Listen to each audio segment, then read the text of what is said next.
Here we go.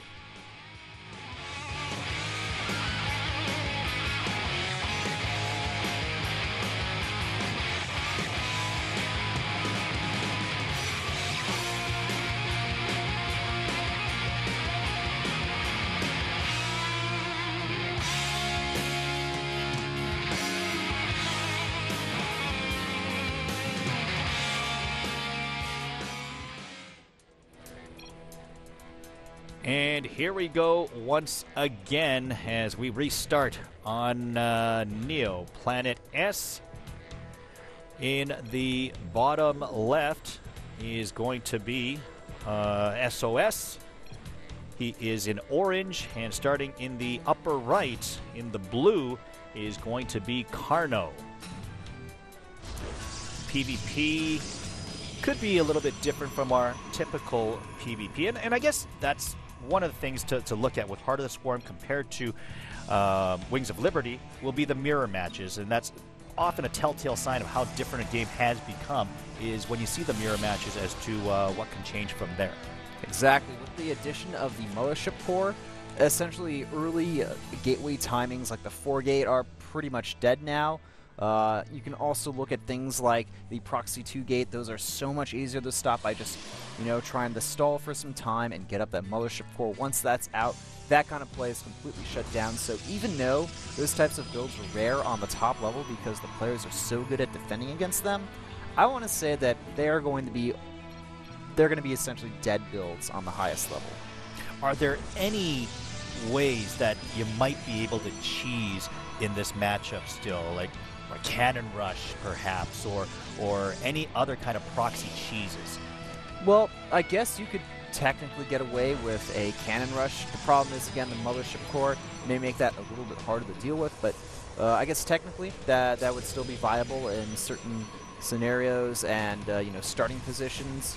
I still think proxy play with a Stargate is something that could happen. You could even do like a Warp Prism proxy play as well that could technically work. DTs are actually not even really considered cheese anymore because you can transition out of them. A lot of the Korean players have done so good at developing these builds that you go for the Dark Templar, and if they don't work, you can follow up with an Archon timing attack with some Zealots, or you can just simply transition into an expansion and then go into a macro game.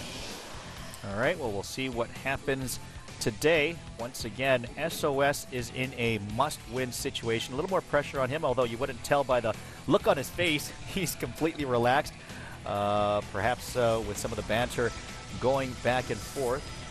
I missed what they were saying earlier, but I do see Carno saying something like, "You don't believe me," I believe. So we'll see if they're having a little bit of poking going on. A little bit of hints or bluffing as to what they're going to do. A la perhaps a boxer style of, hey, here's what's coming. Although we don't see too much deviation as to what they're doing so far. Well, I think SOS may decide to get up his Nexus very soon here. And we're having another Sentry being built by Carno here, so he's playing it pretty safe here.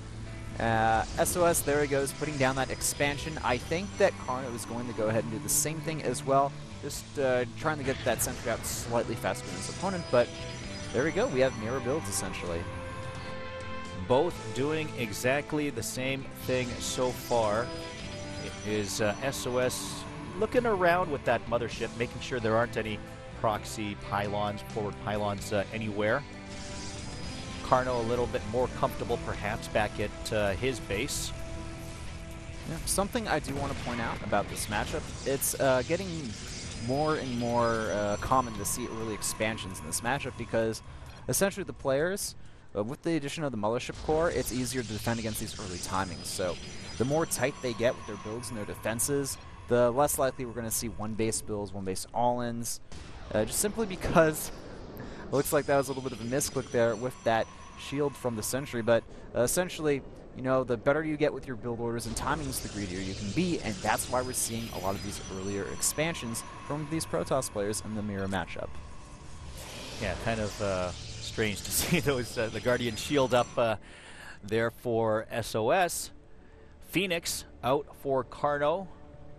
Yep, he's going to be able to use that hallucinate to scout his opponent. having a little latency here, but one of the advantages of the Heart of the Swarm over Wings of Liberty Sentry is Hallucinate already comes researched. So essentially, by getting an early Sentry, you can use that Phoenix, you can scout your opponent without committing to that early Robotech, or, you know, you can just get it a little bit later and still be okay. Going to get a decent map coverage, and we're going to... 30 more seconds we're going to wait here. Don't you hate this when you're playing at home like this?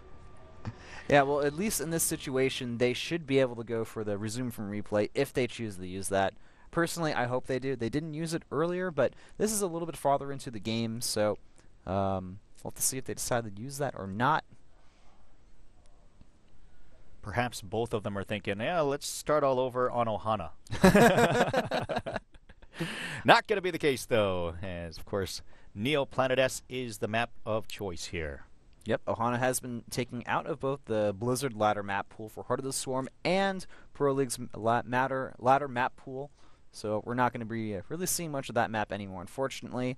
But for its time, earlier on in its cycle, I think overall most people did really enjoy that map. I actually like playing on Ohana quite a bit. I know perhaps maybe not against Protoss, but yeah, generally speaking, it was a fun map to play on. Easy on the eyes for sure. Yeah, you get the expansion-wise, it's not too difficult to expand. So. Yeah, that too.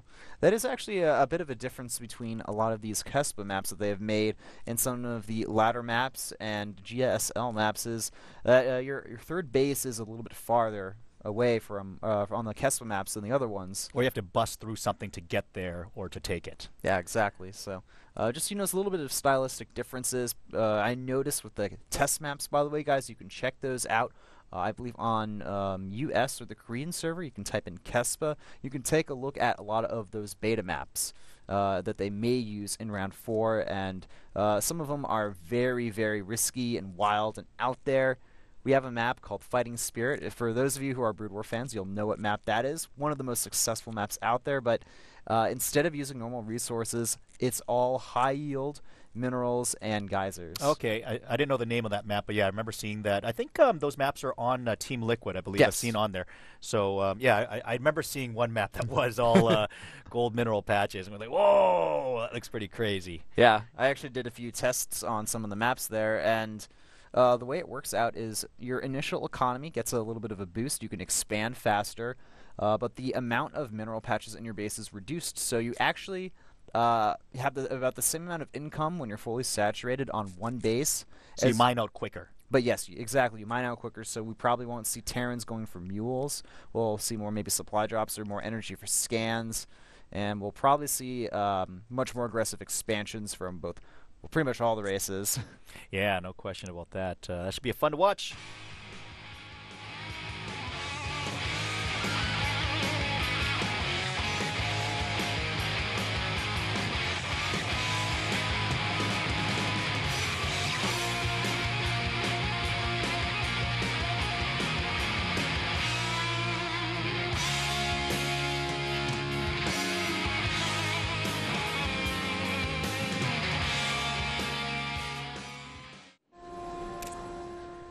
And sorry, I was really hoping for the resume from replay. Just to be able to see it in action in a pro game, of course, but not going to happen. We are restarting once again here on Neo Planet S, and are they in the same starting positions?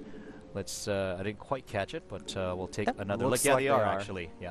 Oh no, they've switched actually.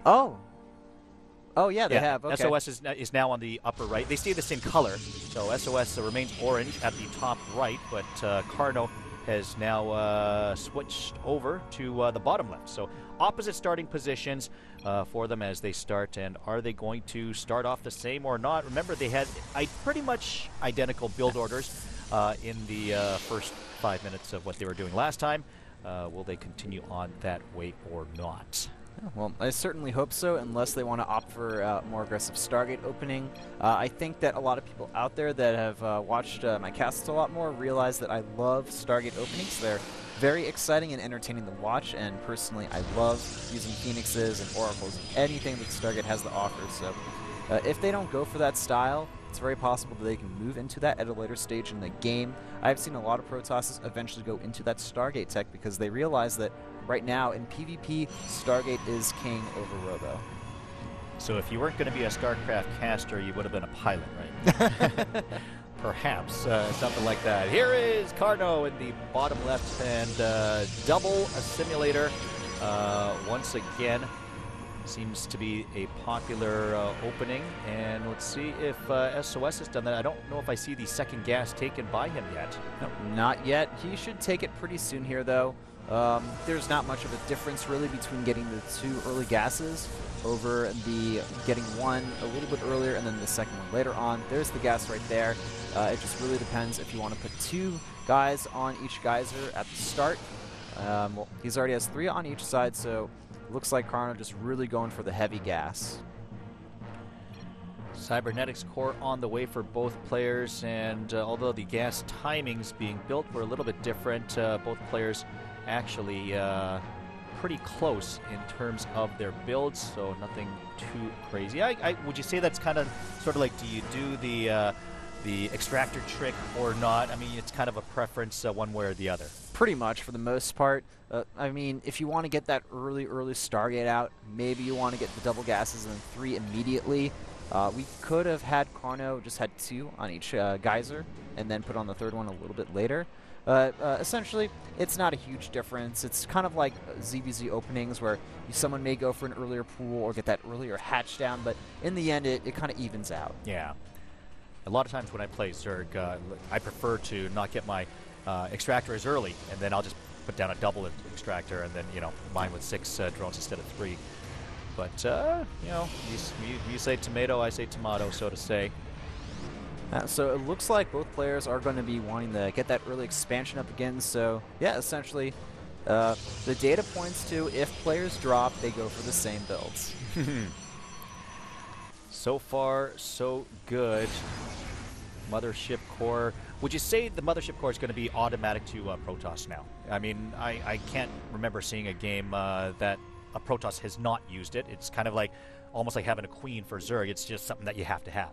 Well, there's really never a reason to not get a Mothership core. That's the thing. Like, people, they're still getting their build orders down, so maybe they don't have an exact time when they want to get that Mothership core out or when they need it. But for the most part, people have realized, yes, the Mothership core, it's a great unit. It has such diverse roles. It can be very offensive. It can be very defensive with the Nexus Cannon or the Recall.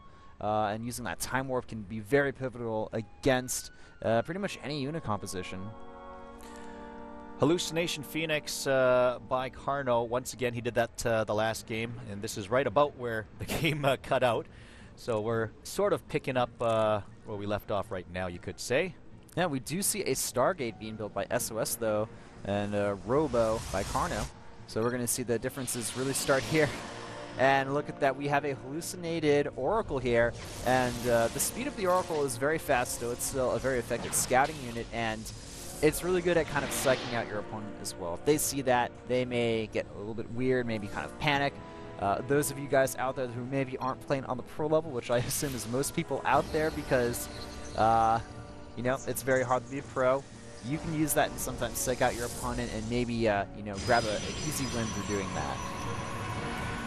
Sure, definitely get them to overcompensate on air defense, and yeah, can certainly take advantage of that. Of course, as you mentioned, we're going to have the opportunity to see Stargate versus Robo, and a flight beacon on the way as well now for SOS. That's very interesting that he's getting that so early. He could be going for very fast Phoenix range, but the issue with that is every time before this, he's just been making Oracles. He hasn't really been investing into the Phoenix, so maybe we could see some Tempest. We could even see Carriers. That's a possibility. Protoss is notorious for having pretty bad anti-air. So, I mean, if this is a special, it's a show match, so we could see just, you know, crazy things come out from both players here. Carno's made a couple of hallucinated Oracles, and now he brings in the real one. Looks like it's going to be fended off pretty easily there, and look at that, we have a Tempest on the way. More hallucinated units from SOS. I have to say that I'm actually excited to see him play in Heart of the Swarm because he is really just, you know, taking these new units and doing his best to, you know, abuse them. Lots of hallucination going on in this game. Tough to see what's real and what's not. As the psych out play here by SOS going in, and he's not forcing any sort of overcompensation, which I guess might have been something that he could have done. But yeah, fool me once perhaps and fool me twice. We'll see if he's able to fool him at all. Well, oh boy, here we wow. go again. So I think at this point, Carno is simply going to have no idea what his opponent is building. And he's just simply going to be like, you know what? I give up. I don't know what you're making, but I can't prepare for it because I'm just seeing way too many different units here. 3 hallucinated Phoenixes, and right about now, Carno's going to know that they are indeed not real. Yeah, but I think, I mean, Carno, he is making some Archons. He's getting that +2 attack, so he's going to have a very strong gateway army. These Tempests, though, once he hits a critical mass with them, he's going to be able to do a lot of great kiting against SOS's army here. And with that hidden expansion as well, that additional gas income is going to really allow him to make the most of his air army. Now, these Tempests are actually real, and we'll see how Carno is going to deal with it as they are on its way. Now, he's going to have to provide, obviously, some support for that. You don't want to send them in alone. Other units taking a little bit of time to catch up. But actually, Carno moving out, SOS might be able to move in there from the backside and provide some good harassment. Oh, I think what he's going to do, he's going to reveal that location. That's exactly what he does. Revelation, one of the new Oracle abilities that allows the Tempest to take full advantage of their range. And he's going to be able to siege this expansion here. And, I mean, they're just going to be able to constantly micro out of here. There's not much that SOS can really do. The Nexus Cannon is going to allow him to have more wiggle room, but still, this Tempests are going to be very annoying to deal with. 2 Tempests just dealing a lot of harassment here by SOS. And in the meantime, of course, he's got that expansion, hidden expansion in the bottom right. Ooh, very smart by SOS. The reason why we don't see more Archon-based play in this matchup, and again, another hallucinated unit, this time the Colossus, but back to my point, one of the reasons why we don't see this Archon play too much in PvP is because SimCity counters Archons. Couple of Phoenix out, but easily chased away by the Tempest. He does get the Oracle, so his vision is not going to be as far as he would like it to be. Yeah, unfortunate that he does not have that Oracle for the Revelation, but now stats, actually a little bit of a mismicro at some of his probes at that base. He has secured a very nice advantage here. SOS is, Carno is essentially, you know, fallen behind. He can't mine as much gas, and now this Tempest count is starting to get scary. 6 plus the 2 that are already over there. Being chased away once again by hallucinated Tempest. A few real ones as well, though. Will that be enough to take these out? Remember, they don't know which ones are real, and SOS might just lose these Tempests. One of them goes down. He's still chasing, he's still attacking the hallucination Phoenix, and indeed, the hallucination works in Carno's favor. Down goes the Tempest. Great play by Carno. I have to say, this is very entertaining. I've never seen Hallucination used so much in one matchup. I actually think we've seen more hallucinated units now than we have in the whole season. The whole season. The only game that comes to mind is an MLG game from a long time ago between Huck and Idra, where essentially Huck made a large amount of hallucinated units, and I just simply left the game. Haven't seen any hallucination play on that level until today. Wow, certainly being used well by both players for that matter to give them the edge. And once again, Carno does not see that expansion in the bottom right. That may end up costing him dearly in this game. Great play by SOS to put on some pressure and be able to use that photon overcharge by SOS to chase those Phoenix away. Looks like those Phoenix may spot that expansion. Nope, they're going to curve out before they can spot it. And it's actually very interesting to see this unit composition difference here, because the Tempests, normally you don't get to that stage because you have to first get the Phoenixes to counter your opponent's Phoenixes. But, you know, SOS, he went for the Stargate early, and Carno didn't really get it early. He went for the Archons instead. And it's just a very interesting dynamic that we're seeing here. This is definitely not something you're going to see normally in PvP, but I have to say it's cool to watch. Yeah, that is an awful lot of Tempests.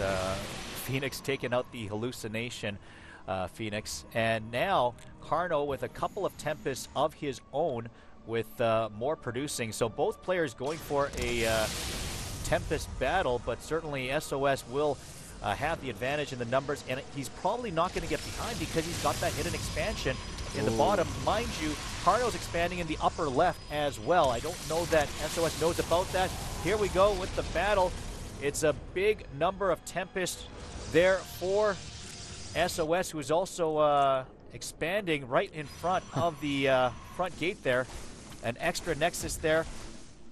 Carno moves in to attack his fourth base.